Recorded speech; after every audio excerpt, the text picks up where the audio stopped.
Watch original photos and videos related to this news by clicking on the link given in the description below the article courtesy. Please subscribe our YouTube channel Listen News here.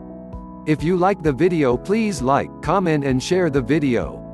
The US is cutting $1 billion (£0.86 billion) in aid to Afghanistan and threatening further reductions in cooperation, Secretary of State Mike Pompeo has said.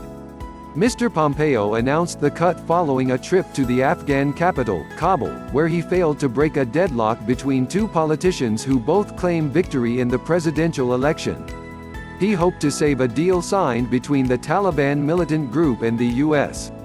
The agreement is supposed to pave the way to peace in Afghanistan.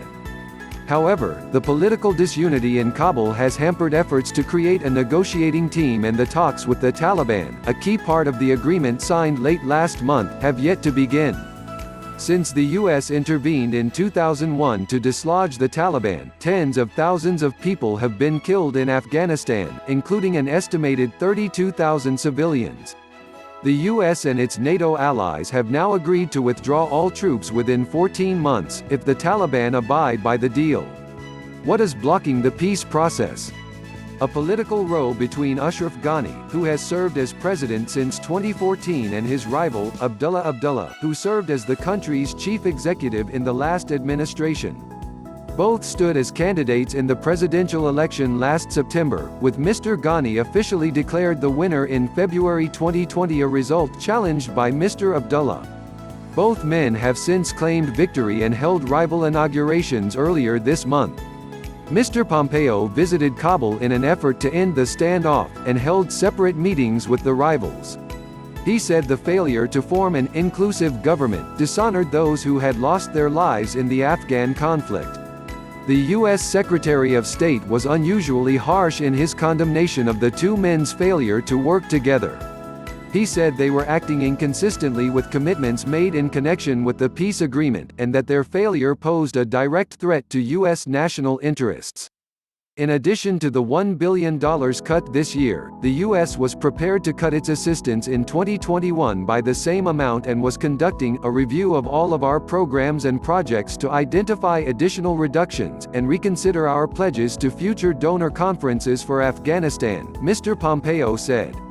However, he added that if the two sides reached a resolution, the sanction would be revisited.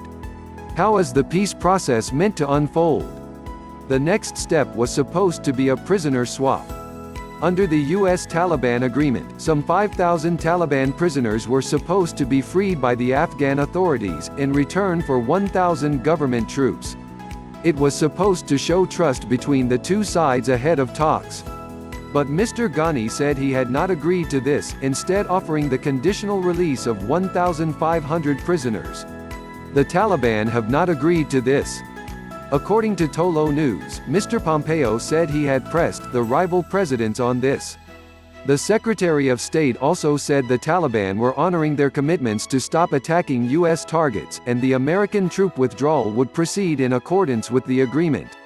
He did not address the fact that the Taliban have continued to attack Afghan soldiers, but he said there had been a reduction in violence, and stressed that the U.S. would continue to defend and support the Afghan National Security Forces. Nearly 3,500 members of the international coalition forces have died since the 2001 invasion, more than 2,300 of them American. America has started withdrawing its troops after agreeing to reduce their number from about 12,000 to 8,600 within 135 days of signing the agreement with the Taliban on the 29th of February.